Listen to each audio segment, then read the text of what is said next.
التحيات لله والصلوات والطيبات السلام عليك أيها النبي ورحمة الله وبركاته السلام علينا وعلى عباد الله الصالحين أشهد أن لا إله إلا الله وأشهد أن محمدا عبده ورسوله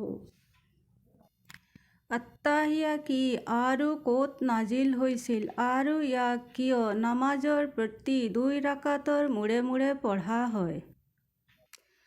হদিছত উল্লেখ আছে, ৰজব মাহৰ 27 তাৰিখ ৰাতিক শবে মেৰাজ বোলা হয়। এই দিন আৰু ৰাতি বহুতো ফজিলত আছে।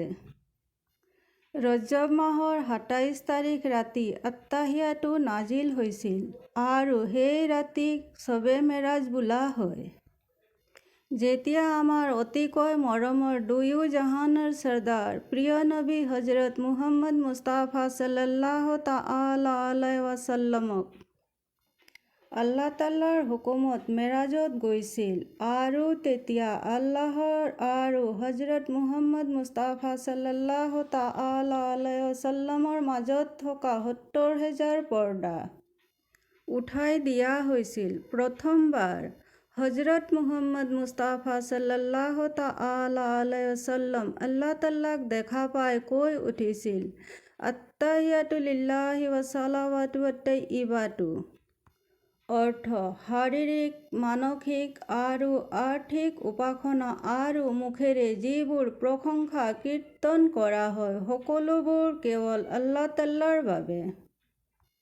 ইয়াক শুনি আল্লাহ তাআলাই কৈছিল, আসসালামু আলাইকা আইয়ুহান নবী ওয়া ৰাহমাতুল্লাহি ওয়া বাৰাকাতুহু, অৰ্থ হে নবী, তোমাৰ ওপৰত শান্তি, কৰুণা আৰু বৰকত নাজিল হওক। ইয়াক শুনি হজৰত মুহাম্মদ মুস্তাফা সাল্লাল্লাহু তাআলা আলাইহি ৱাসাল্লামে কৈ উঠিছিল, আসসালামু আলাইনা ওয়া আলা ইবাদিল্লাহিছ ছালিহিন, অৰ্থ নিশ্চয় আমাৰ ওপৰত আৰু আল্লাহৰ নেক বান্দাসকলৰ ওপৰত শান্তি আৰু কৰুণা বৰ্ষিত হওক।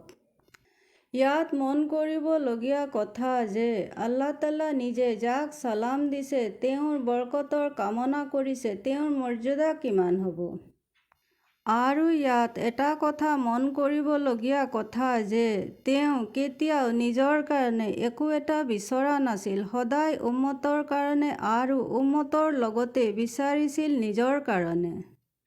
আৰু এইবোৰ আলোচনা শুনি আছিল ফেৰেশতাসকলে। তেওঁলোকে কৈ উঠিল, আশহাদু আল্লা লা ইলাহা ইল্লাল্লাহু ওয়া আশহাদু আন্না মুহাম্মাদান আবদুহু ওয়া ৰাসূলুহু, অৰ্থ আমি সাক্ষী দিওঁ যে আল্লাহৰ বাহিৰে আন কোনো উপাস্য নাই আৰু আমি সাক্ষী দিওঁ যে হজৰত মুহাম্মদ মুস্তাফা সাল্লাল্লাহু তাআলা আলাইহি ৱাসাল্লাম তেওঁৰ নেক বান্দা আৰু ৰসুল।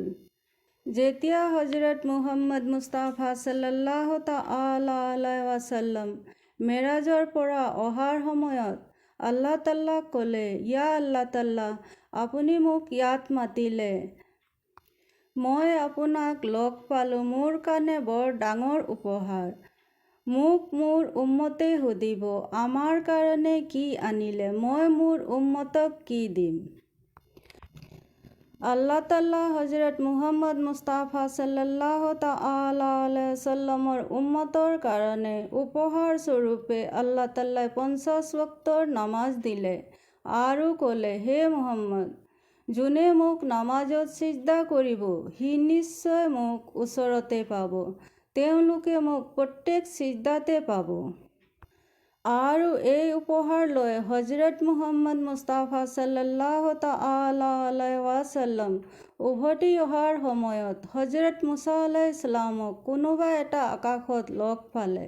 হজৰত মুছা আলাইহিছ সালামে ক'লে, হে হজৰত মুহাম্মদ মুস্তাফা সাল্লাল্লাহু তাআলা আলাইহি ৱাসাল্লাম, আপোনাৰ উম্মত ইমান শক্তিশালী নহ'ব যে তেওঁলোক 50 ওয়াক্ত নামাজ আদায় কৰিব পাৰিব, আপুনি ইয়াক কমাই আনক।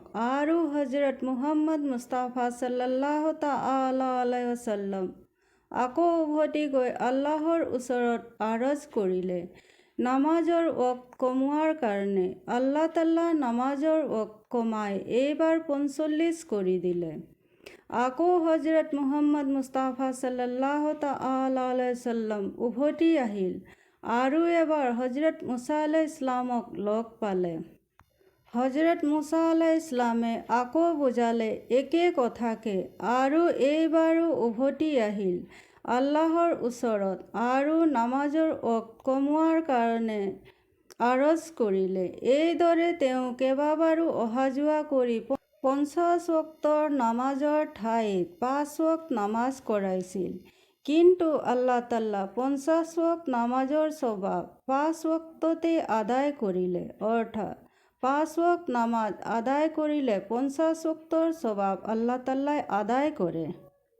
আৰু আমি সকলোৱে নামাজ পঢ়োঁতে শবে মেৰাজৰ সেই মুহূৰ্তক স্মৰণ কৰোঁ। এয়াই আল্লাহ তাল্লাৰ হুকুম। আল্লাহ তাল্লা আমাক সকলোকে ইবাদত কৰিবলৈ তৌফিক দিয়ক। আমিন। আসসালামু আলাইকুম ওয়া ৰাহমাতুল্লাহি ওয়া বাৰাকাতুহু।